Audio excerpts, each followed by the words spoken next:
자, 오늘 함께 읽은 로마서 5장 12절에서 21절까지의 말씀을 통해 제목을 두 인류라는 내용으로 한번 잡아봤습니다. 참 제목 잡기가 어려웠는데 우리 인간은 두 부류의 인간이다 그 얘기예요. 하나는 뭐냐면 아담의 족보 속에 머물러 있는 인간이 있고, 또 하나는 예수 그리스도의 족보 안에 머무르게 된 인간이 있다라는 것입니다. 그래서 제가 흔히 표현하기로는 교회 안에는 구원받고 구원받지 못하고 또는 의인이 있고 죄인이 있고 이게 아니라 두 부류의 인간이 있는데, 이 말씀 여러 번 드린 것 같아요.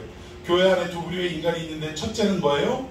용서받은 죄인이 있고, 또 한 부류는 아직 용서받지 못한 죄인이 있다. 그래서 중요한 것은 인간은 다 뭐예요? 하나라 이거예요. 하나. 죄인이라 이거예요. 근데 그 죄인이지만 한 부류는 예수 그리스도의 십자가 은혜로 말미암아 용서를 받은 죄인이고, 아직 십자가를 못 만난 분들은 용서받지 못한 죄인일 뿐이라. 그래서 우리 옛말에 그거 있잖아요. 머무든 개가 머무든 개에 나무란다 라는 말이 있는데, 우리는 십자가로 인해 구원을 얻고 영생을 취했다 하더라도 아직 예수를 알지 못한 또는 믿음이 아직 어린 대상들을 향해 마치 아이고 어때 아직도 그렇게 살아? 라는 어떤 아래로 내려다보는 시선으로 그 사람을 대해서는 결코 안 된다. 왜냐? 우리도 그 자리에 있었음을 자각하고 우리도 그분들을 위해 기도하고 안타까이 여기며 오히려 그분들의 성숙을 위해 성장을 위해 오히려 우리가 헌신하고 또 섬기는 역사가 있어야 될 줄로 믿으시기를 바랍니다.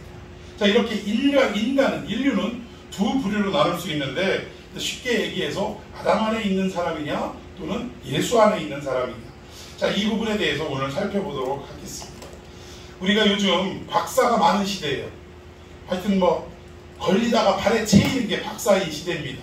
옛날에는 박사하면 정말 따기 힘들고 아무나 취득할 수 없는 학위였는데, 요즘은 길에 널린 게 박사예요. 심지어는 별놈의 박사가 다 있더라고요. 사마귀 다리에 털이 몇 개 있는가 이런 거를 연구해가지고 이 털의 기능이 무엇인가 이런 거를 연구해가지고 박사를 따는 사람도 있어요. 참 특히 요즘은 젊은 세대에서도 박사가 많은데, 심지어는 20대에도 박사를 취득한 사람들이 있더라고요. 근데 주로 이런 사람들은 어떤 공부를 하신 분들이냐면 이공계열들, 컴퓨터에 관련돼 있다거나 또는 어떤 이과에 관한 이런 부분들. 그러니까 이 이과는 주로 어떤 거냐면 직접 몸으로 살아보고 경험하지 않아도 책으로도 배울 수 있고 경험할 수 있는 이런 학문들. 이런 학문을 하는 젊은이들은 박사 따기가 용이합니다. 본인만 똑똑하고 공부 열심히 하고 책을 많이 보고 뭔가의 자기의 학문을 체계를 세우면 얼마든지 박사가 될 수 있다. 그런데도 불구하고 여전히 20대, 30대, 40대, 심지어 50대에도 잘 박사 학위를 주지 않는 학문이 있어요. 그 학문이 뭐냐면 바로 문학이라는 장르입니다. 이 문학이라는 것은 왜 이렇게 어렵냐? 결국 문학이라는 것은 무엇을 다루냐면 결국 인간과 인간과의 관계인데, 인간과 인간의 관계에서 가장 핵심이 되는 주제가 뭐죠? 사람하고 사람 사이의 핵심이 되는 주제가 뭐예요? 사랑이죠. 사랑. 왜 이러셔? 사랑 안 해보셨어? 드라마도 주제가 뭐예요? 사랑. 우리 유행가도 주제가 뭐예요? 사랑. 모든 것들이, 예술과 문학들이 다 어디에 초점을 두고 있냐? 인간의 사랑이에요. 그래서 이 사랑에서 파생된 서로 간의 질투, 미움, 다툼 이런 것들이 있어졌어요.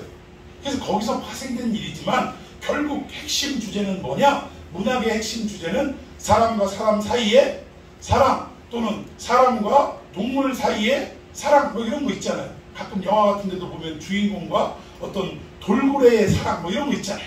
그래서 그 돌고래를 사람들은 죽이려고 하는데 이 주인공의 어떤 애정과 그 애틋한 마음으로 결국은 저 넓은 바다로 자유를 찾아 탈출하게 되는 어떤 이런 영화라든가 이런 어떤, 그래서 어쨌든 주제가 사랑인데, 이 사랑은요 재미있는 것이 책으로 배울 수 있습니까? 없습니까? 이게 책으로 안 돼. 그러니까 똑똑한 애들이 여러 가지 사랑에 관련된 서적을 보고 누군가의 경험담을 읽어보고 이것을 자기의 삶에 적용을 해보려고 하지만, 이 사람의 감정이라는 것이 다 다르더라는 거예요. 케이스 바이 케이스. 어떤 사람은 이렇게 말해주면 좋아하지만 어떤 사람은 이렇게 말해줄 때 싫어하는 사람도 있고. 그러니까 이 사랑이라는 주제는 경험하지 않으면 알 수 없는 게 사랑이라는 거예요. 또 글로 책으로 읽을 수 없는 것이, 배울 수 없는 것이 사랑이라는 것입니다. 그래서 젊은 사람들에게 이 문학 박사 학위를 주지 않는 게 이런 이유에 있다라는 거예요. 그래서 사랑이라는 주제는 경험과 인생이라는 시간을 뛰어넘을 때 체득될 수 있는 거기 때문에 이런 박사학위를, 문학 박사학위를 잘 주지 않는다라는 것입니다. 여러분들도 한번 생각해 보십시다. 문학이라는 것이 사랑을 다루고 있다고 하는데 여러분들 인생을 이제는 50이 넘고 60이 넘고 뭐 이러는데 그런데도 똑같은 얘기 하는 분들이 있더라고요. 내가 우리 집사람하고 몇 년을 살았는데 아직도 그 속마음을 알겠어 모르겠어. 모르겠어. 모르겠다. 제가 말씀드렸죠. 저희 안사람하고 저하고 무려 지금 30년이 넘었어요. 결혼한 지가. 근데 아직도 내가 저 사람의 속마음을 어느 정도는 아는 부분도 있지만 어쩔 때는 모르겠더라고요. 도대체 무슨 생각을 하는지를 모르겠고 또 지금의 감정의 상태가 어떤 건지를 모르겠더라고요. 그러니까 예전에는 그 어르신 목사님들이 이런저런 얘기할 때 그래도 내가 50이 되기 전까지는 그래도 집에서 좀 큰 소리도 좀 치고 사모님들이 그냥 예 하고 이랬는데 언제부터 꺾어졌나 생각해 보니까 50이 넘어서부터 내가 꺾어진 것 같아 라고 얘기하면서 그때가 제가 40대 때인데 그 목사님들이 그러시더라고요. 우리 권 목사는 그저 괜히 고집 부리고 저 집에서 왕노릇 하려고 하지 말고 일찍 꺾어져서 사모님 비위도 좀 맞추고 그렇게 하라고. 그래야 노년이 어렵지 않다라고 그런 말씀을 하시더라고요. 근데 그 말씀이 무슨 말인가 했는데 요즘 제가 느껴요. 옛날에는 무슨 일 있으면 이게 무슨 소리야? 이렇게 해야지 라고 큰 소리를 쳤는데 요즘은 맨날 혼나요. 맨날 혼나. 눈 뜨면 눈 뜬다고 혼나지. 에? 뭐 하면 옷을 이렇게 이거 입으면 왜 그 옷을 입냐고 막 이거 입지 막 이러면 하여튼 행동하면 행동하는 대로 혼나는데 제가 찍소리를 못하고 살더라고요. 보니까. 그래서 그 말이 맞구나. 지금 전혀 동의할 수 없듯이 입을 빽죽거리고 있는데 아니라고. 저는 제 인생을 뒤돌아볼 때 그걸 느낀다니까. 많이 내가 꺾어졌구나라는 거예요.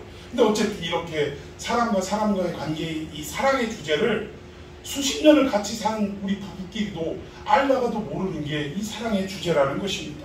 그래서 오늘 이 로마서 5장의 말씀을 통해 우리 인간이라는 게 과연 어떤 존재인가 이것을 좀 살펴보려고 합니다. 자, 우리 본문 12절 한번 읽어봅시다. 시작. 그러므로 한 사람으로 말미암아 죄가 세상에 들어오고 죄로 말미암아 사망이 들어왔나니 이와 같이 모든 사람이 죄를 지었으므로 사망이 모든 사람에게 이르렀느니라. 아멘. 이 내용을 보니까 우리도 우리 자신을 몰라요. 나도 내 자신을 어떤 존재인지 모르는데 내가 내 배우자를 안다라는 것 이거 가능합니까? 불가능합니까? 자기도 모르는데 뭘 남을 알아. 그러나 남을 이해하고 알아가려고 노력은 우리가 해야 된다는 거예요. 근데 오늘 본문을 보니까 한 사람으로 인해 죄가 들어왔고 결국 그것으로 인해 사망에 이르게 됐다. 사망도 들어오고 죄도 들어오고 이렇게 됐다 그랬는데 이 사망은 아담이라는 한 사람의 불순종으로 그 사람에게만 미치는 것이 아니라 오고 오는 모든 세대 속의 전 인류에게 영향을 미치게 됐다. 그런데 우리가 아담이 불순종함으로 우리가 죽음에 이르게 됐다. 이 어떤 신학적인 내용이나 이런 부분들을 우리가 모르는 사람이 없습니다. 그런데 이 내용을 우리가 온전하게 이해하지 못하고 조금은 착각하는 부분이 없지 않아 있다라는 거예요. 왜 그러냐면 특별히 서구 신학자들은 어떤 이성적이고 합리적인 어떤 추론을 하는 사람들인데 아담이 불순종하고 범죄함으로 인해 모든 인류가 죄가 들어오고 죽음을 맞이하게 됐다라는 이 이야기 속에 동의를 못하는 거예요. 왜냐? 아담이 범죄할 때 우리가 그 자리에 있었어요? 없었어요? 이게 몇 년 전인지도 모르는 그 오랜 시절 전인데 인간이 처음 지음받고 하나님과의 약속 속에 에덴 동산에 살다가 결국 그 약속이 깨지는 순간인데 그 순간이 과연 몇 천 년 전인지 마소라 학파로 얘기하면 뭐 지금으로부터 약 6천년 전 이야기라고 이야기하는데 6천년 전 얘기인지 아니면 뭐 시간과 공간이 뛰어넘어서 뭐 누구 말대로 뭐 몇십만 년 전 이야기인지 알 수는 없습니다만 정확하게. 그러나 그럼에도 불구하고 그 시대 속에 나는 이미 존재하지도 않았는데 그 아담의 죄를 우리가 영향을 받아야 된다라는 이 논리 앞에, 신학 앞에 받아들여요? 못 받아들여요? 못 받아들이더라 이 얘기입니다. 그래서 5세기경에 그러니까 400년대에 예수님 이 땅에 오시고 한 400년 정도 지난 그 시기에 어떤 신학자가 나타났냐면 펠라기우스라는 신학자가 나타났어요. 이 펠라기우스라는 신학자는 인간에게 자유의지가 있다라고 주장하는 신학자입니다. 그리고 그와 반대되는 신학자는 우리가 너무나도 잘 알고 있는 어거스틴, 아우구스티누스라고 하는데 이 어거스틴은 뭐라고 얘기하냐면 그 펠라기우스에 반대되는 사상으로 성경을 입각해서 인간은 날 때부터 전적으로 타락한 존재다. 근데 펠라기우스는 죄를 지은 게 인간의 자유의지 때문에 죄를 질 수도 있고 안 질 수도 있는 권리가 우리에게 있다. 그러나 죄를 우리 스스로의 생각과 행동으로 죄를 지었기 때문에 죄인이 되었을 뿐이다 라고 얘기했다. 자, 우리 구체적으로 펠라기우스가 한 얘기를 제가 밑에다 좀 적어놨습니다. 한번 읽어봅시다. 시작. 아담이 죄를 범함으로 모든 인류가 죄를 지었다는 것이 아니라 모든 인류가 아담의 죄를 모방하기 시작하였다. 예, 이 펠라기우스의 주장은 뭐냐면 아담이 죄를 범해가지고 그 범한 대가로 모두에게 죄가 임한 게 아니라 아담이 죄를 범했는데 그 아담 이후에 태어난 모든 인간들은 누구의 죄를 답습하고 모방한다고요? 아담이 저지른 죄를 답습하고 모방했을 뿐이다. 그래서 우리도 죽음이라는 사망이라는 이 결과를 맞이하게 된 것이다 라고 주장을 했다는 거예요. 여러분 생각은 어떻습니까? 맞는 것 같아요? 틀린 것 같아요? 이런 얘기를 우리가 구분하지 못하고 맞다라고 얘기하면 큰일 나는 거예요. 큰일 나는 거. 성경은 뭐라고 얘기하느냐? 오늘 본문에 보니까 뭐예요? 이와 같이 모든 사람이 죄를 어떻게 했으므로? 지었으므로 분명하게 아담 안에서 죄를 지었다라고 바울을 통해 로마서는 선포하고 있다. 그러니까 우리가 과거에 어느 때인지 알 수 없지만 아담이 저지른 그 죄를 오늘날 우리가 자유의지를 가지고 모방하고 흉내내고 따라해서 우리도 죄를 지은 것뿐이지 아담이 죄 짓는 그 순간에 우리는 존재하지도 않았는데 어떻게 죄를 진단 말이냐? 그 얘기라는 거예요. 그런데 성경은 뭐라고 얘기를 하냐면 이게 모방이 아니라 실제로 우리도 시간적 개념 속에는 우리가 그때 존재하진 않았지만 아담이 범죄하는 그 순간에 우리도 아담과 함께 있었다라고 성경은 말씀하는 것이에요. 그래서 이것을 뭐라고 하냐면 대표성의 원리라고 하는 거예요. 그동안 우리는 이 대표성의 원리를 어떻게 생각했냐면 예를 들자면 이런 거예요. A라는 나라와 B라는 나라가 전쟁이 붙었어요. 그런데 다 한꺼번에 싸우자니 피해가 너무 커. 그러니까 A 나라의 대표와 B라는 나라의 대표가 나와서 둘이 싸우는 거예요. 1대1로 싸워서 이긴 쪽이 그 나라가 승리한 걸로 하자라고 개념을 잡고 둘이 나와서 하나가 싸웠어요. 그래서 하나가 승리했어. 그러면 A라는 나라가 승리했으면 이 A 대표가 승리했으면 A라는 나라 전체가 뭐 한 거예요?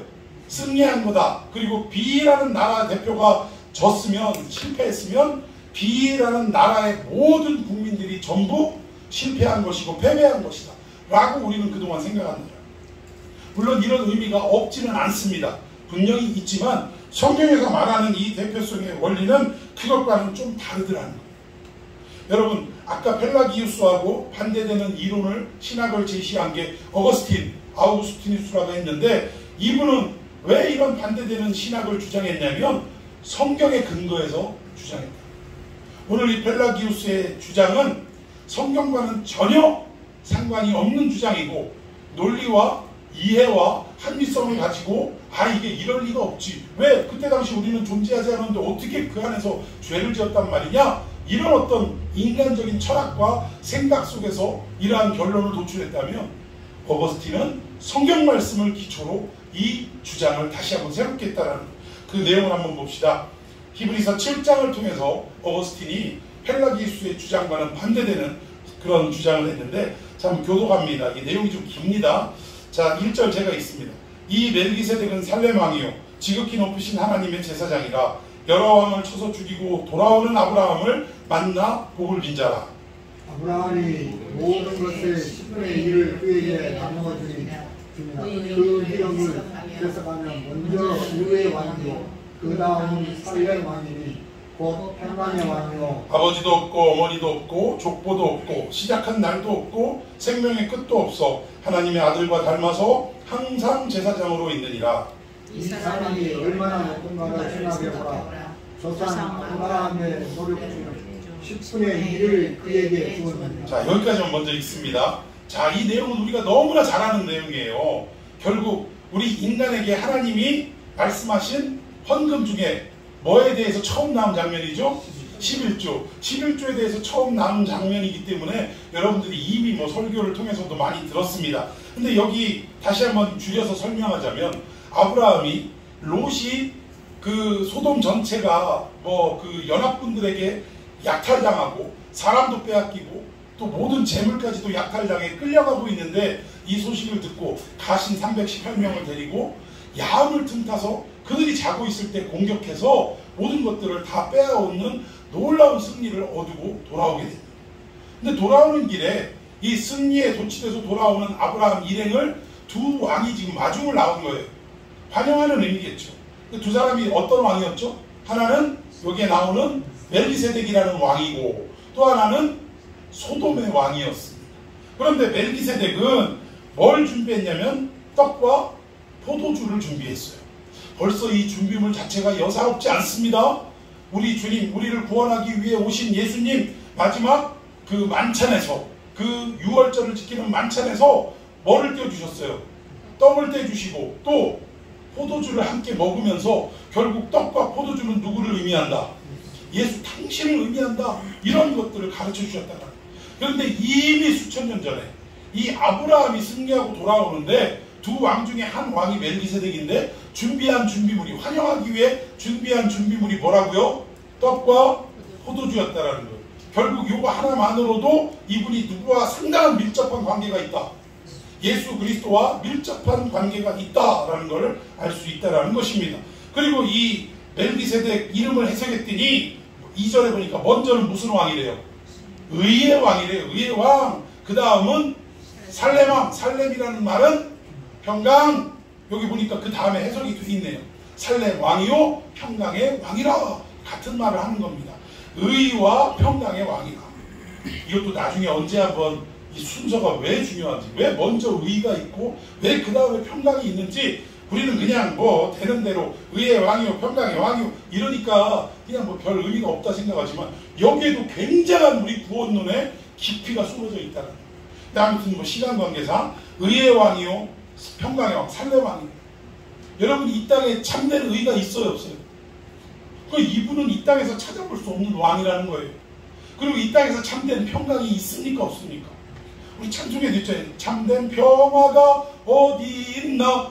우리 인류는 그래서 평생을 역사가 지나가면서 평생을 뭘 찾아 헤맸냐? 참된 평화가 어디 있나를 찾아다녔다. 그런데 그 평화를 찾을 수가 없는데 여기에 나오는 멜기세덱이 바로 그 평강의 왕이 되시더라고요. 그리고 더 설명하는데 이분의 이제 앞에는 어떤 신분을 얘기했다면 뒤에 성품을 얘기하는데 아버지도 없고 어머니도 없고 족보도 없고 이 말을 잘못 오해하면 애미애비도 없는 천의 고아다라고 생각할 수 있지만 그 얘기가 아니에요. 우리 인간이 태어날 때는 누가 있어야 돼요? 어머니와 아버지의 어떠한 존재가 있어야 자녀가 태어날 수 있다. 근데 이분은 아버지도 없고 어머니도 없이 어느 날 성령과 같이 바람이 어디에서 불다가 어디로 가는지 알 수 없는 것처럼 이분은 스르륵 나타나신 분이다. 족보도 없대요. 왜냐? 이분의 그 위로 인간적인 모든 선대들이 없다 이거예요. 여러분 예수님의 족보를 한번 얘기해 볼까요? 여러분 예수님의 족보는 두 가지입니다. 하나는 마태복음의 족보, 하나는 누가복음의 족보. 마태복음의 족보는 누구 계열이에요? 아브라함과 다윗의 계열입니다. 그런데 정작 아브라함과 다윗과 예수님은 관계가 있어요, 없어요? 요셉을 통해서 낳은 아들이 아니라 성령으로 잉태된 아들이기 때문에 아브라함과 다윗 혈통과 족보와는 아무런 관계가 없어요. 그리고 누가복음 3장에 이제 마리아의 족보라고 할 수 있는데, 마리아의 족보가 이제 마태복음은 하향 족보예요. 아브라함부터 시작해서 밑으로 내려오는 족보. 그런데 이 누가복음의 족보는 마리아 아버지인 헨리로부터 시작해서 위로 거슬러 가서 누구까지? 아담까지. 이야, 길다. 최초의 인류까지 거슬러 올라가는데, 이것도 잘 생각해 보세요.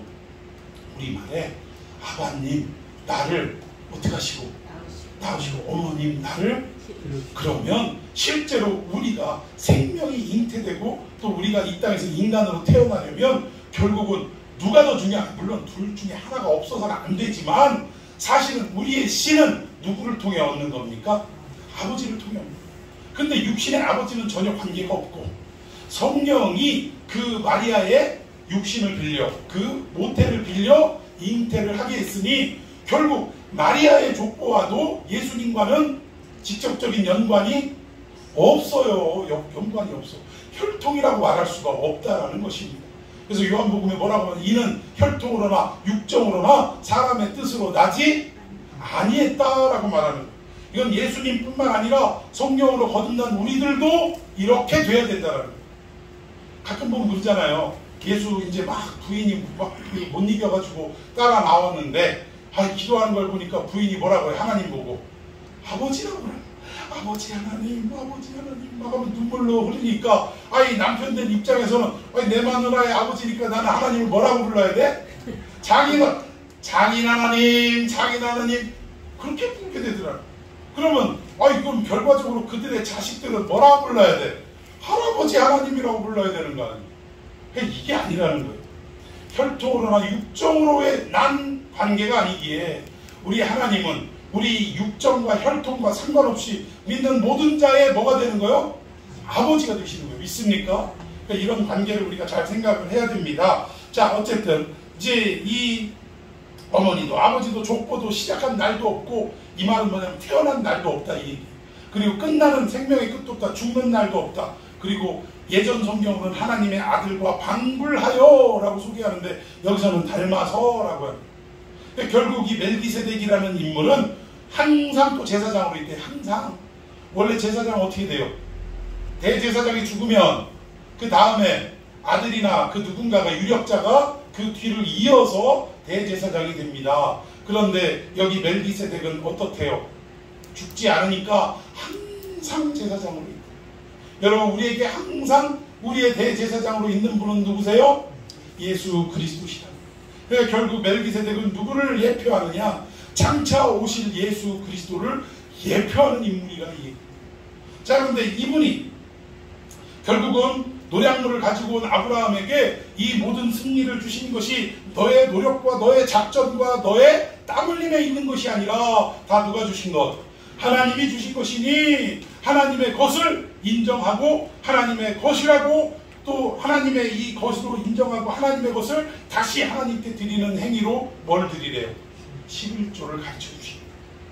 자, 그런데 11조를 드리고, 자, 그 다음 한번 보십시다.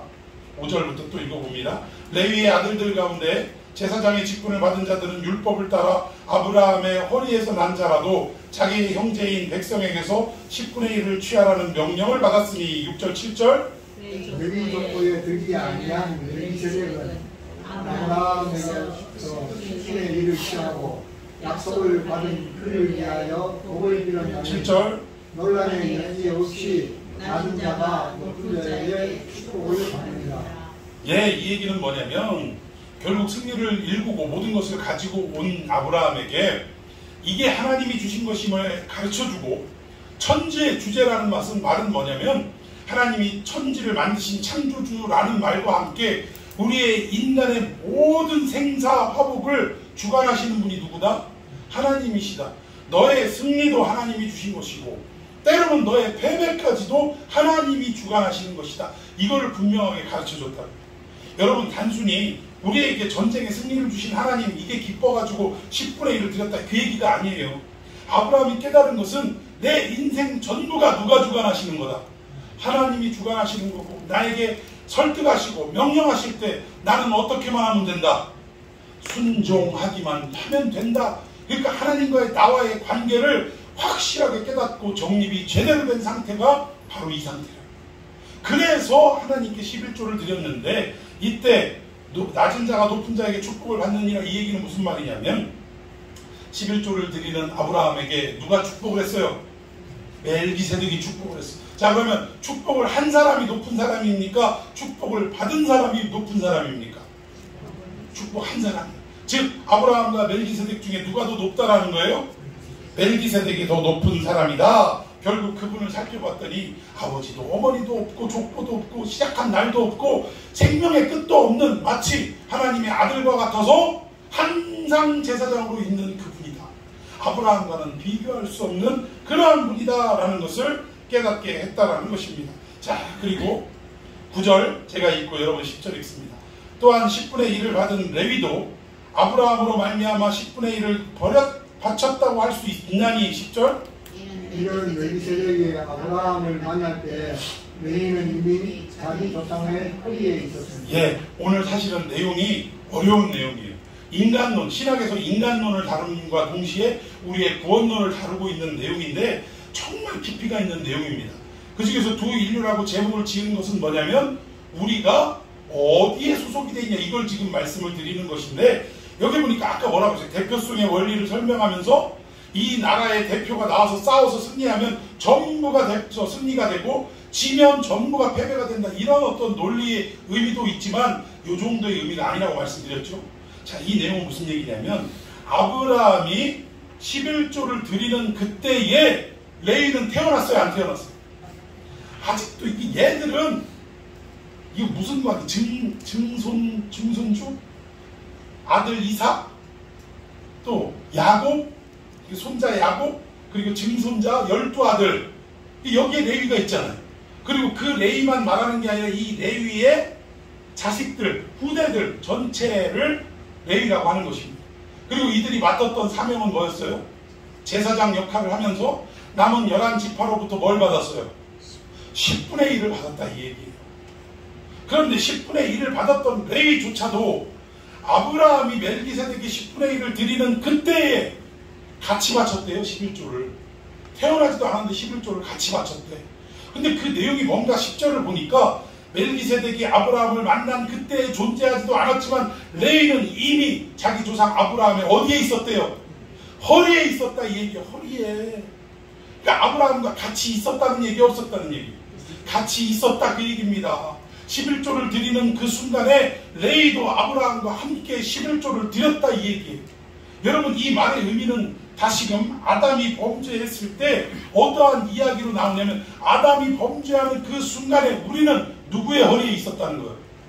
아담의 허리에 있었다는 거예요. 시간과 공간을 걷어내면 여러분 시간과 공간은 누구에게 필요해요? 인간에게 필요합니까? 하나님께 필요합니까? 하나님, 우리에게 필요합니다. 하나님은 필요가 없어요. 시간과 공간을 초월하신 분이에요.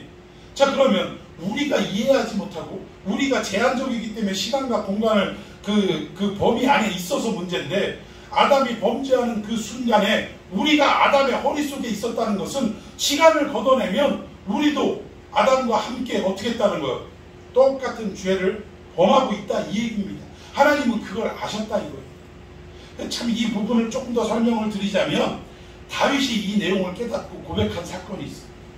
밧세바 사건 통해서 당신이 바로 그 사람이라는 나단의 지적에 악소리도 못 내고 거꾸러지면서 결국 그는 많은 시편을 통해 자기 자신에 대한 고백을 하는데 뭐라고 고백을 해요? 내가 어디에서 출생했대요? 출생도 안 했는데 무슨 행위가 없었는데 어떻게 죄인이라는 거예요?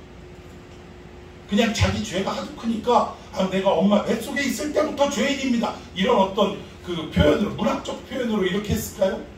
아니를. 다윗은 이미 이 내용을 깨달았다라는 거예요.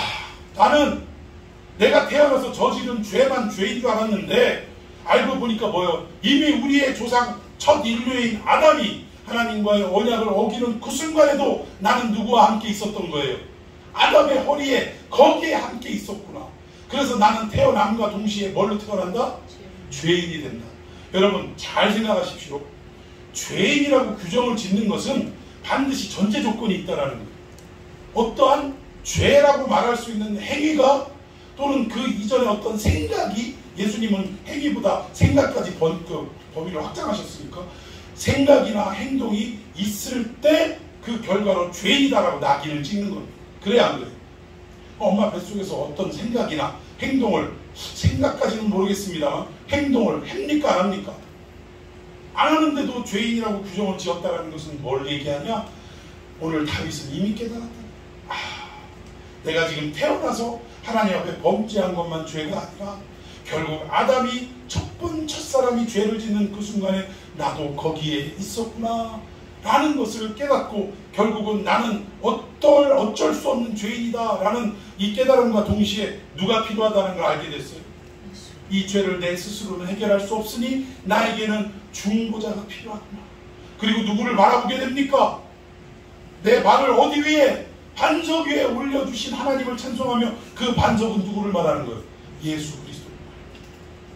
예수 그리스도 위에 내가 서지 않으면 그 위에 내가 서리라. 그 위에 내가 서리라.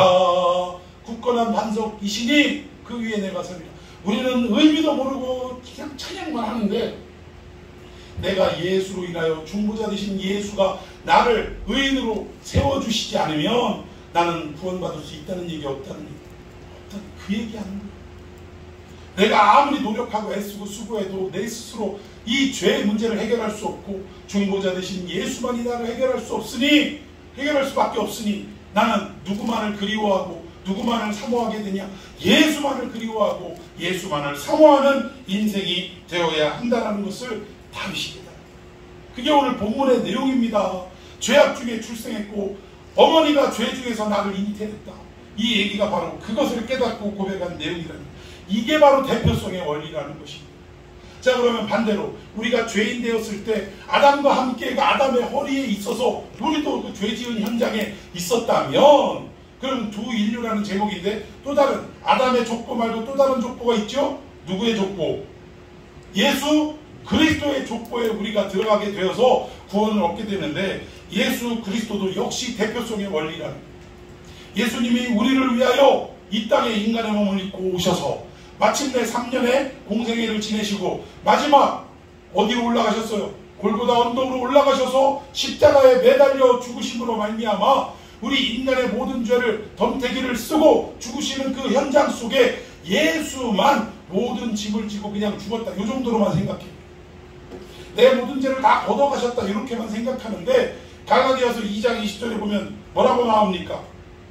자, 갈라디아서 2장 20절 시작. 내가 그리스도와 함께 십자가에 못 박혔나니 그런즉 이제는 내가 사는 것이 아니요 오직 내 안에 그리스도께서 사시는 것이다. 거기까지만 있습니다. 이제는 내가 산 게 아니고 내가 그리스도와 함께 어떻게 했대요? 그 예수님 2000년 전에 십자가 못 박힐 때 여러분 어디 있었어요? 존재하지도 않았는데 함께 그 자리에 십자가에 못 박혔대요. 이 얘기는 똑같은 방법으로 설명을 드리자면 아담이 범죄하는 그 순간에 우리는 어디에 있었다고요? 아담의 허리에 있었던 것처럼 시간과 공간을 다 걷어내면 2000년 전에 예수님이 십자가에 못 박히는 그 순간에 2000년 후에 태어나 살아갈 우리들까지도 예수님이 다 어떻게 하신 거예요? 불러 모아셔서 우리는 예수님의 허리에 있어서 예수님과 함께 어떻게 했다고요? 십자가에 못 박아 죽게 하셨다. 이미 우리는 2000년 전에 예수님과 함께 십자가에 못 박혀 죽은 존재인 줄로 믿으시기를 바랍니다. 이미 죽은 거예요. 예수님이 우리를 불러다가 다 2000년 전에 십자가에 당신이 매달릴 때 함께 매달리게 하셨다는 거예요. 근데 그러면 우리를 죽음의 길로 내모시고 끝났냐? 그게 아니라 사흘 만에 어떻게 하셨어요? 부활하셨는데 이 부활의 무슨 열매? 첫 열매가 되게 하셨고 그리고 그 뒤를 따르는 우리들은 두 번째, 세 번째, 네 번째 수도 없는 그 다음번 예수님의 부활을 뒤따르는 다음 열매가 되게 하신 줄로 믿으시기를 바랍니다. 그러니까 결국 예수님과 함께 그 허리에서 우리도 함께 십자가에 죽은 사건이 바로 대표성의 원리라는 거예요. 그러니까 예수님만 덤태기 씌워가지고 예수님만 죽게 만들고 우리의 죄를 깨끗하게 씻었다 이게 아니라 실제적인 그 대표성의 원리를 우리가 눈을 떠서 살펴보면 그 현장에 누구를 불렀다? 우리를 불렀다는 거예요. 나를 예수님의 십자가에 부르셔서 함께 못 박게 만드셨다. 그리고 함께 죽게 만드셨다는 것입니다. 여러분, 성경 고린도후서 5장 17절에 보면 너무나 잘 알고 암송하는 내용 아닙니까? 그런즉 누구든지 그리스도 안에 있으면 새로운 피조물이라. 이전 것은 지나갔으니 보라 어떻게 됐다? 새 것이 되었더라. 이 말은 무슨 말이냐면 우리 인간은요, 예수가 이 땅에 오셔서 예수와 함께 같이 죽지 않으면 개선될 여지가 없는 인간입니다. 하나님은 우리를 고쳐 쓰시는 분이 아니세요. 리모델링 하시는 분이 아니라 이 얘기입니다. 제가 어떤 그 시골집을 물려받은 분, 그 시골집을 어떻게 할까 하고 가봤는데, 처음에는 생각은 계획은 뭐였냐면, 이제 부모님이 사시고 이제 빈집으로 오래됐던 이 집을 이제 리모델링을 해가지고 겉모습과 안모습만 조금 바꿔가지고 신식으로 바꿔서 살아야겠다라고 생각했는데, 막상 가봤더니 석가래도 무너지고 대들보도 다 썩었어. 그러면 이거 어떻게 해야 돼요? 부셔야 돼. 다 무너뜨리고 그 위에 어떻게 해야 돼? 기초석을 다시 쌓고 대들보를 다시 세우고 새로운 집을 져야 한다는 것입니다. 여러분, 우리 인간이 바로 이런 집과 같다는 거예요. 아담이 범죄한 그 자리에 함께 있던 우리들은 오고 오는 역사를 통하여 다시금 개선되거나 고쳐서 쓸 수 있는 여지가 있다 없다? 없다라는 거예요. 그래서 예수님을 이 땅에 우리 인간의 몸으로 보내셔서 그 예수님 아드님이 죽으시는 그 현장에 우리를 어떻게 하셨다고요? 죽이셨다고요. 우리는 안 죽고는 개선될 여지가 없기에 죽게 만드시고 부활의 역사를 통하여 우리를 다시 어떻게 하신 거예요? 살려주셨다 이 얘기입니다. 그 표현을 뭐라고 하냐? 그리스도 안에 있으면 새로운 피조물, 리모델링한 피조물이 아니라 새로운 피조물이고, 이전 것은 이미 지나갔고 보라 새 것이 된 상태가 오늘 저와 여러분의 상태인 줄로 믿으시기를 바랍니다. 아담이 범죄하는 그 순간은요, 결국 이 예수 그리스도의 십자가를 통해 우리가 누구 안에 있을 때 진정한 행복을 누릴 수 있다는 거예요. 예수 안에 있을 때. 근데 아담의 타락의 내용을 보면 사실은 에덴 동산에서 하나님이 주신 영토 땅 안에서 누구와 함께 있을 때, 하나님과 함께 있을 때 영원한 행복과 안식을 누리는 건데, 뱀의 꼬임으로 말미암아 누구로부터 독립하고자 하는 생각이 든 거예요. 하나님, 즉 아담이 아버지라고 부르는 그 아버지로부터 독립할 생각이 생긴 거예요. 아버지가 누리는 모든 영광을 나도 누릴 수 있다는 그 꼬임에 나도 아버지처럼 되려는 이 욕심으로 독립을 하려고 하는 그 순간에 죄악이 싹트고 또 죄악이 시작되었다는 것입니다. 여러분, 결국 그래서 우리 인간은 어디서 죄가 시작됐냐? 불순종에서 죄가 시작됐다. 선악과를 먹지 말라라는 불순종에서 죄가 시작됐다. 근데 여러분, 선악과에 뭘 특효약을 발라놓고 그래가지고 인간이 이렇게 된 게 절대 아니라는 것입니다. 결국 이 선악과를 먹지 말라라는 이 말의 의미는 뭐냐면, 너 이거 먹으면 죽어? 그런 의미가 아니라 너는 내 질서와 내 약속과 내 통치 아래 머물러 있을 때 진정한 안식과 행복을 누릴 수 있다라는 것을 가르쳐주는 어떤 행위에 불과하다. 여러분, 우리 인간이 누구 안에 있을 때 행복하다고요? 하나님의 통치와 하나님의 약속과 하나님의 다스리심, 이 안에 있을 때 비로소 우리는 행복한 거예요. 근데 우리는 자꾸 어떻게 하려고 그래요? 하나님의 언약 안에 있으려고 하지 않고 자꾸 아버지로부터 뭐 하려고 한다고요? 독립을 하려고 한다니까. 여러분, 우리 자녀들이 독립을 하는 것은 중요한 일입니다. 좋은 일이기도 하고요. 근데 요즘은 독립도 아니야. 사는 것만 독립이고 결국 먹고 자고 입고 하는 건 다 누구한테 달라고 그래요? 그건 독립이 아닙니다. 방만 집만 따로 얻었을 뿐이지, 돈 필요하면 돈 주세요. 먹을 거 필요하면 싸주세요. 필요한 모든 것들을 다 부모로부터 공급받으면서 독립을 했다라고 얘기하는데, 그건 온전한 독립이 아니고 오히려 누구 등골 빼먹는 일이요? 부모님 등골 빼먹는 일이에요. 무슨 직장이 있어서 어쩔 수 없이 이런 경우를 빼놓고 단순히 엄마 아빠랑 같이 사는 게 답답하고 뭔가 억압되어 있는 것 같아서 나는 나대로 나가서 살아야겠다, 이런 의미로 나가서 살면서 돈은 돈대로 뭐 이런 거 다 원조 받으면서 하는 건, 이거는 결코 독립이 아니라는 것입니다. 결국 이게 뭐냐? 불순종을 말하는 거예요. 불순종. 인간의 죄가 시작된 게 불순종이라 이 얘기입니다. 결국 이것에 대해서 반전을 일으킨 분이 바로 우리 예수님인데, 자, 우리 본문 15절 시작. 그러나 이 의사는 그 범죄가 같이 아니하니 곧 한 사람의 범죄를 인하여 많은 사람이 죽었습니다.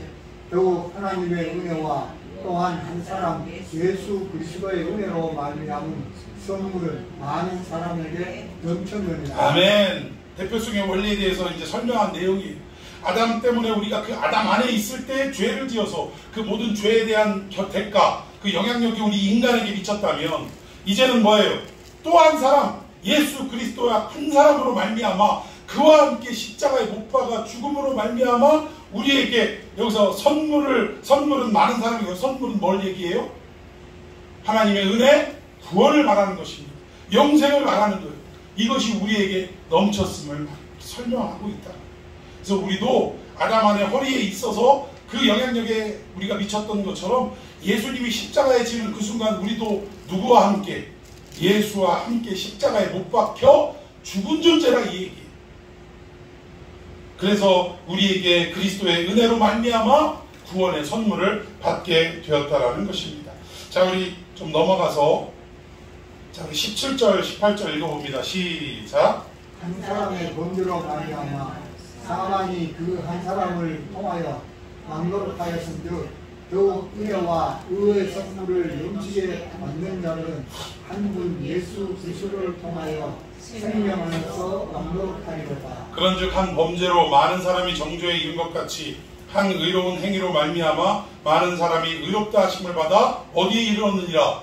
생명에 이르렀느니라. 자, 지금까지 대표성의 원리를 설명을 드렸다면, 그럼 우리가 새로운 피조물로 거듭난 우리들이라면 앞으로 어떤 삶을 살아가야 하느냐, 이제 이 부분에 대해서 설명을 하는 것입니다. 그게 뭐냐?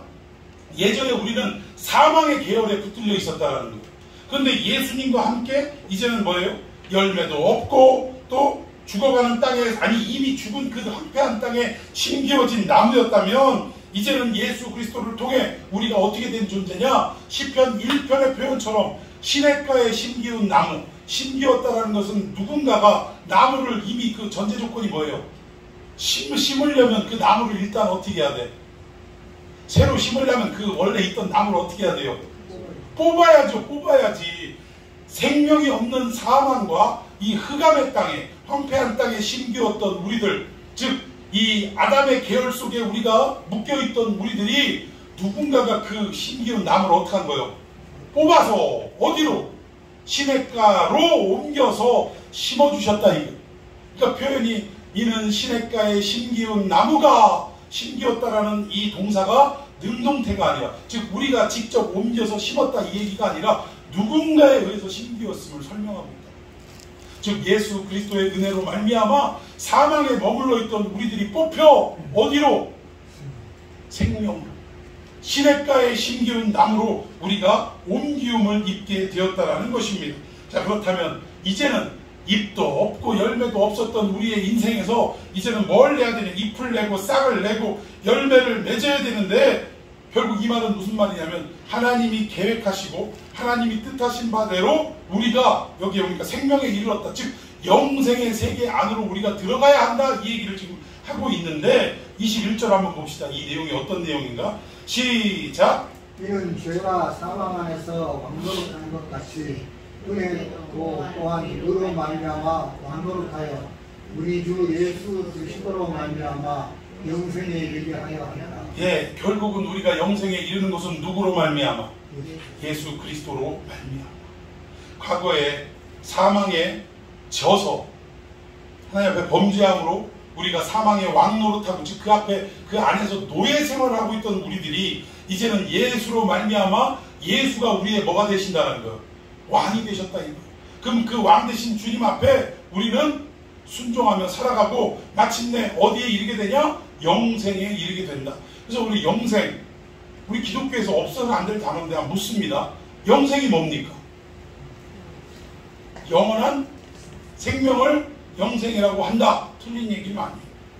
근데 과연 우리 주님께서 로마서를 통해서 우리를 구원하시고 결국 영생에 이르게 한다라는 이 영생의 의미가 과연 죽음이 없는, 죽음을 초월한 끝없이 살아가는 이 영원한 생명을 의미하는 말로 영생이라고 말씀을 했을까? 그 정도 개념이 아니라 두 가지의 의미가 있는데 여기에 영생은 물리적인 시간을 말하는 게 아닙니다. 여러분 제가 누차 말씀드리지만 시간이라는 개념은 하나님께 필요하다 안 필요하다? 필요하지 않다. 우리 인간에게만 필요하더라고요. 시간과 공간을 초월한 하나님이 결국 당신의 아드님을 죽게 만들어서 우리에게 주신 것이 영원한 시간을 주셨다. 이거 말이 돼야 안 돼요? 말이 안 되는 거예요. 그렇다면 이 영생이라는 말은 어떤 의미가 있냐? 이 두 가지 관점을 우리가 깨달아야 되는데, 하나는 우리가 새로운 생명을 받았다면 자라나서 어떤 목적지에 도달해야 될 것을 말하는 게 영생이다. 그럼 어떤 목적지는 어디를 말하느냐? 하나님의 계획과 하나님의 뜻대로 예비하신 그곳 어디겠어요? 하나님 나라죠. 하나님 나라에 도착하기까지가 영생이며 구원이라고 얘기하는 거예요. 영원히 죽지 않고 산다. 이게 영생이 아니라 하나님이 예비하시고 또 준비하신 그 하나님의 나라를 우리가 이 땅에서 꿈꾸고 살아가다가 마침내 그 나라 안에 우리가 들어가게 되는 것을 영생이라고 하고 구원이라고 한다라고 말씀을 드리는 것입니다. 여러분, 그리고 두 번째는 뭐냐? 사망에서 생명으로 옮겨진 것은 시작에 불과하다. 그 얘기예요. 그럼 두 번째는 무엇이 영생이냐? 그 이후에 수많은 시간과 역사를 통해서 하나님의 계획인 하나님 나라에 우리가 들어가기까지 이루어져야 할 일들이 많은데, 그 대표적인 것을 뭐라고 표현하냐면 우리가 누구의 신부래요? 그리스도의 신부. 그럼 우리가 신부 됐으면 내용물을 갖춰야 신부죠. 그럼 1차적으로 우리가 결혼식 할 때 신부 하면 뭘 입어야 돼요? 웨딩 드레스. 성경에서는 뭐라 그래요? 세마포. 신부가 입어야 될 그 옷. 그러면서 계시록에 보니까 성도의 오는 행실이라 라고 말하고 있어요. 구원받은 자답게 이 땅에서 살아가는 게 하나님이 예비하고 계획하신 일 중에 하나라 그 얘기예요. 그래서 그 생명 단가에서 하나님이 새롭게 시냇가에 옮기운 나무로 만드시고, 또 이제는 싹이 트고 줄기가 굵어지고 열매가 맺어지는 삶을 살아가는데, 그 생명 단가에서 풍성함을 누리며 살아가는 것이 바로 구원이며 영생이라. 여러분, 이 말은 무슨 말이냐면, 단순히 영원토록 살아가는 게 영생이라면, 여러분 이 땅에서 죄 짓다가 결국 하나님의 백보자 심판 아래 결국 끌려가서 어디로 가요?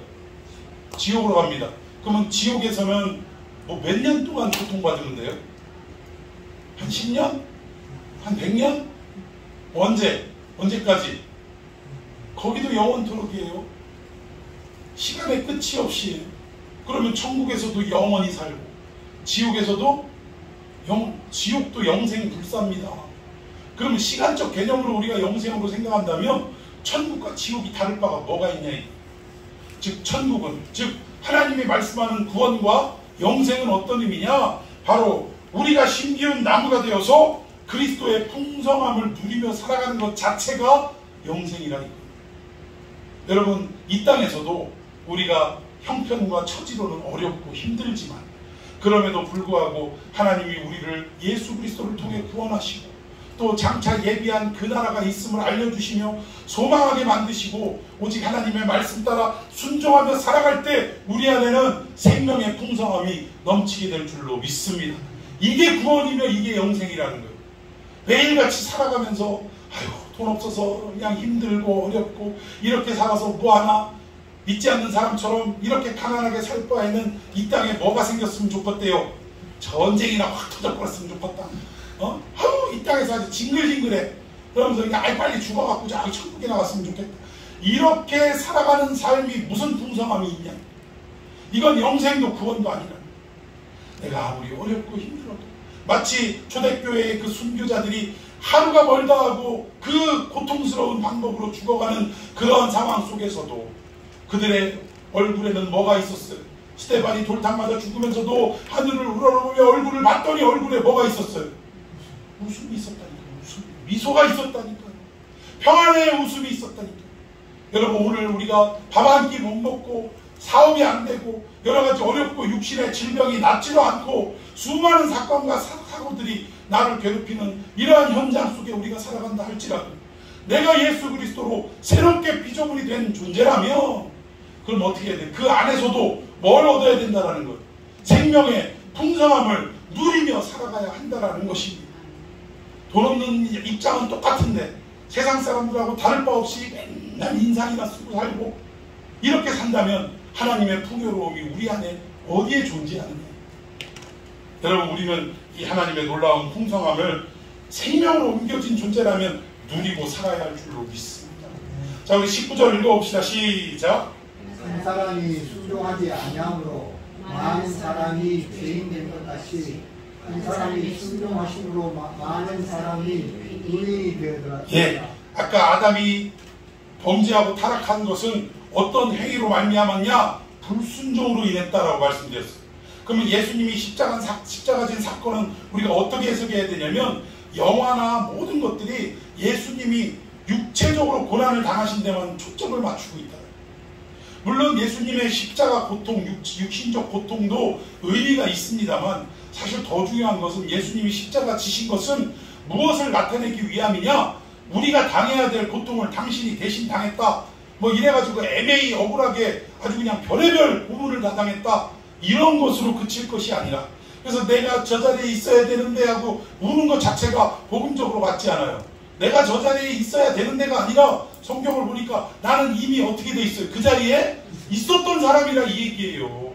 그러니까 육신적 초점을 맞추는 건 문제가 있고 결국 어디에도 초점을 맞춰야 되냐? 불순종으로 인해 잃어버린 하나님의 안식과 평안을 결국 누가 순종함으로? 예수님의 순종함으로 다시금 그 평화와 안식을 얻게 되었다라는 데 초점을 맞춰야 한다는 것입니다.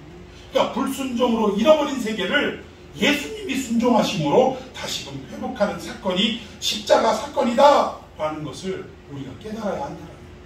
그러니까 뭐 패션 오브 크라이스트라든가 이런 영화를 보면서 예수님 살이 찢어지고 채찍 맞아서 여기저기 터지고 뭐 그냥 물퉁물퉁한 쇳덩어리로 못을 박아가지고 피가 터지는 이런 어떤 아픔 속에 그냥 내 육신이 짜릿짜릿하고 뭐 이런 걸로만 생각할 게 아니라 우리의 불순종한 대가로 결국은 누가 순종하심으로 회복이 됐다? 예수님이 순종하심으로 회복이 됐다. 이것이 참된 구원이다 라는 것을 깨닫는 저와 여러분이 되기를 예수님의 이름으로 축원해 드리겠습니다. 오늘 제목이 뭐라고요? 두 인류라는 거예요. 한 인류는 아담 안에 아직 있는 것이고 또한 인류는 예수 그리스도 안으로 들어온 인류를 얘기합니다. 그러니까 용서받은 죄인과 용서받지 못한 죄인 두 부류로 나눠지는데 성경 전체는 어떠한 내용을 우리에게 강조하느냐? 결국 신앙이라는 것은 뭐냐? 소속의 싸움인 걸 말해요. 네가 예수 안에 있는 사람이냐? 예수 밖에 있는 사람이냐?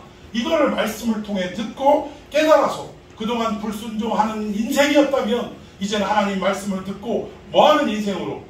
순종하는 인생으로 마치 예수님과 같이 순종하는 인생으로 바뀌어져서 예수 그리스도의 신부된 모습을 회복해 가는 삶을 살아야 한다는 것. 이런 일이 있기까지 우리 인간의 힘으로 가능합니까? 불가능합니까? 불가능해. 그래서 하나님이 누구를 보내셔요? 성령을 보내셔서 우리를 붙들고 우리를 인도하고 보호하고 깨닫게 만드시며 마침내 이것을 이루어 가시도록 하더라는 거예요. 이걸 뭐라고 하냐? 하나님의 열심이라고 하는 거예요. 우리를 향하신 하나님의 열심이 이 정도라는 거예요. 우리를 깨우치시고 깨닫게 하시고 수없이 무너지고 실망하고 반복되는 가운데에서도 끝까지 우리를 놓지 아니하시고 성령으로 말미암아 마침내 이 구원을 이루어가게 만드시는 이 모든 과정이 하나님의 열심인 줄로 믿으시기를 바랍니다. 이 멀고 힘들고 험한 길을 가면서 그리스도인으로서 우리가 정말 이루기 힘든 게 뭐냐? 바로 순종을 이루는 게 어렵다는 거예요. 알기는 아는데 우리가 순종을 이루지를 못하더라는 것입니다. 아직도 내 속에 악이 가득하고 갈등이 있고 정리되지 않는 인간적인 삶이 아직도 우리에게 있다는 거예요. 이거 내려놔야 돼 말아야 돼 고민하는 게 우리의 인생이라는 것입니다. 여러분 이 상황 속에 처해 있는 우리들에게 오늘 하나님의 이 말씀이 정답이 되었으면 좋겠어요. 네가 잘하고 못하고는 너에게 달린 게 아니라 결국 성령이 우리를 인도하시고 애쓰심에 있다는 거예요. 중요한 건 뭐예요? 우리가 어디에 소속하고 있냐. 아직도 아담에 소속되고 있냐? 아니면 예수 그리스도 안에 소속되어 있느냐? 결국 우리가 구원받은 존재라면 누구 안에 있어야 돼요? 예수 그리스도 안에 있어야 돼요. 성령께서 시마다 때마다 역사하시는 그 모든 가르치심 속에 우리는 순종하고 이루어가려고 애쓰는 삶을 살아가는 모습이 우리에겐 있어야 될 줄로 믿습니다.